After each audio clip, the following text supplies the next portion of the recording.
In tonight's big story breakdown, we are diving into criminal justice reform. As the White House announced, President Biden has issued one of the largest pardons in U.S. history. Fox 25 national reporter Christine Frizzell begins our coverage with more behind this historic event.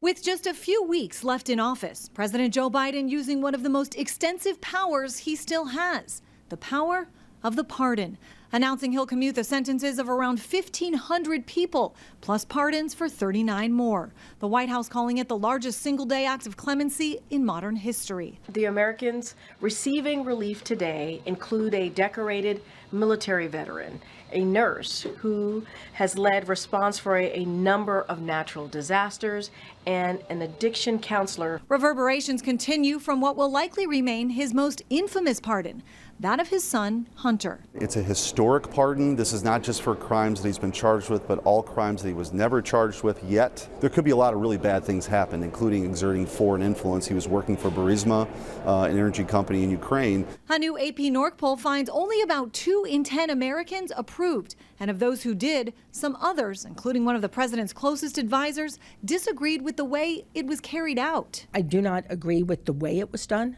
I don't agree with the timing, and I don't agree, frankly, with the attack on our judicial system. President-elect Donald Trump also confirming he'll be issuing some controversial pardons.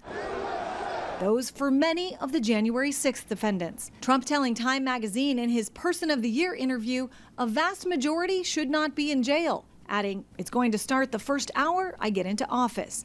Many slamming that decision. You saw people breaking into the United States Capitol. You saw law enforcement being assaulted. And ultimately, we had several individuals who died because of that attack. For the current president, the season of second chances is still underway. He's vowing to take more steps in the weeks ahead. Many watching to see if that will include preemptive pardons for those Donald Trump has threatened to prosecute. I'm Christine Frizzell reporting.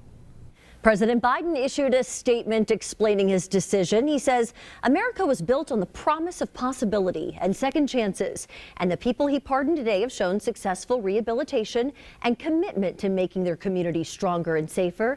He says his administration will also continue to review clemency petitions to provide more meaningful second chances.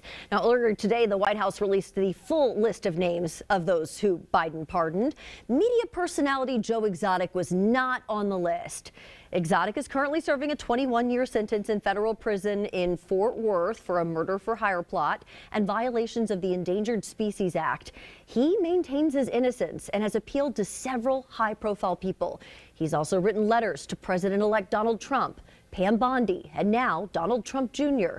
Today's 39 pardons have been given to only non-violent offenders, many convicted of drug crimes. Remarkable. That's the reaction from one Oklahoma criminal justice reform advocate to the news of the single largest day of clemency in modern history after President Biden announced those roughly 1,500 sentence commutations and pardoned 39 Americans of nonviolent crimes today. Fox 25's Tom Ferguson has been looking into criminal justice reform efforts here in Oklahoma, and he joins us now live. Tom, you're hearing there's been a shift in focus in recent years? Adam and Wendy, advocates say the new focus now is on preventing crime before it happens and addressing mental health needs. A presidential pardon or sentence commutation can be a ticket out of jail. Thursday's mass clemency was for Americans who served out home confinement sentences for at least 1 year after release. Remarkable and truly historic day. Back in 2020, Oklahoma Governor Kevin Stitt approved more than 450 sentence commutations to decrease prison overcrowding amid the COVID-19 pandemic. The head of Oklahomans for Criminal Justice Reform told Fox 25 he's seen a shift from focusing on what he called over-incarceration to mental health and prevention strategies. He's calling for more resources for rural parts of the state. It is really in those rural communities where law enforcement has been given few resources that we've seen increases in violent crime since 2018. Also coming down the pipeline for counties that applied funding for the County Community Safety Investment Fund nearly 7 years after voters approved State Question 781. Changes also taking place in juvenile justice. An OJA official told us the Central Oklahoma Juvenile Center has brought on dialectical behavioral therapy, adjusted intake processes, and got an award in the summer for a recent facility renovation. The youth are thinking that their future can be brighter than today and that they have a pathway to make it so and that they can make it so. Carol Miller said OJA started readjusting its strategy around 2018 and is focused on relationship building and removing fear from the equation for youth housed at the facility, which is the top level of juvenile justice in Oklahoma. And Miller tells us Juvenile Affairs is focused on reevaluating its strategies based on the evidence as it continues to improve programming and practices going forward. Live in Oklahoma City, Tom Ferguson, Fox 25 News. Oklahoma's Pardon and Parole Board has a lot of cases to go through in January. There was a meeting cancellation this month, meant those cases will be added to the review docket in the new year. So in total, the board will review more than 500 cases. That's about twice as many as usual. It all started last month when 2 of the 5 members on the board resigned. Now, former acting chairman Calvin Prince was one of those resignations. He resigned after a bribery investigation was launched. The governor has since appointed a member to fill one position, bringing the board back up to 4 members to review those 500 plus cases next month. It is a doable task, and they can digest the information and make, good, fair decisions on those cases. On top of that, the board will hold a clemency hearing for death row inmate Kevin Underwood tomorrow morning at 9. His original hearing has been postponed twice now. Underwood currently on death row for the murder of 10-year-old Jamie Rose Bolin in Purcell.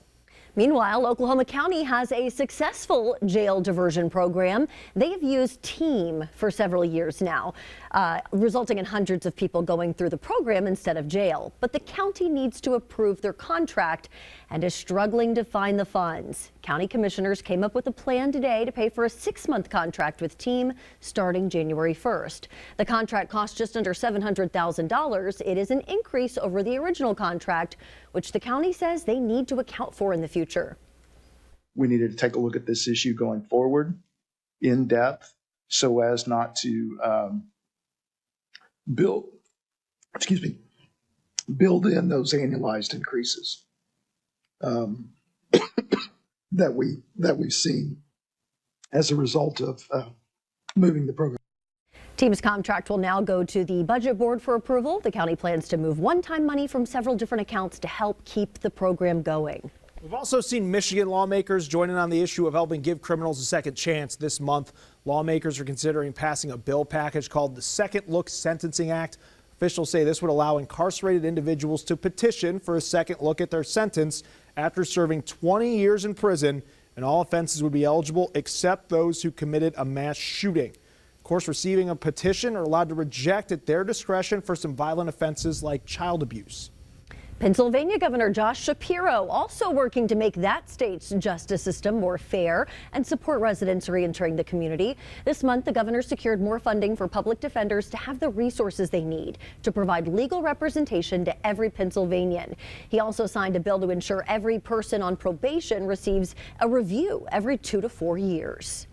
And that was your big story breakdown tonight. You can learn more about criminal justice reform in Oklahoma and Biden's pardon on OKCFox.com. Plus, don't forget to check out our previous big story breakdowns on our YouTube page. Just search OKC Fox.